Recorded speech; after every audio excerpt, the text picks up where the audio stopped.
Yo, I'm Andrew. You're watching Share the Stoke, and this is Quick Fix, Episode 1. I've been wanting to put more content out there, and I realized one of the best ways to do it is to just film random stuff that I've been procrastinating on and put it on the internet. So, here we go, Episode 1. I don't think it's going to be overly cinematic. I don't think you guys are going to learn anything. I'm just taking it as a opportunity to learn how to be creative and also finish some projects. Today, we are putting an RV step on our little 6x12 conversion trailer. Let's do it.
Well, I'm no good at welding, but I think it's on there.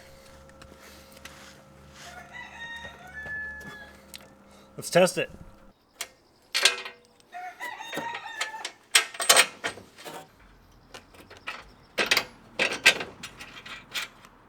Moment of truth.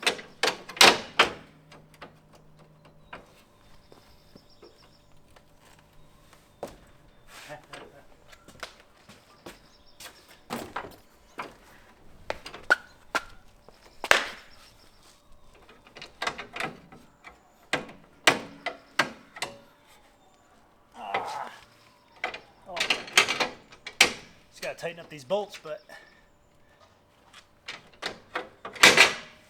boom. I would say that's a success. All right, y'all. Hope you appreciate this. This is called Quick Fix. I'm gonna try and do one of these, I don't know, in between other main videos. It might be moto stuff, it might be fixing my house, it might be wrenching on something, or just solving a problem. But I figured it'd be kind of fun and motivate me to film something I'm doing, knock it out all in one day, and then do all the editing real quick and dirty. Appreciate it, guys. Remember, doesn't matter how fast you are or who your daddy is, just get out there and share a stoke with somebody. Thanks for watching.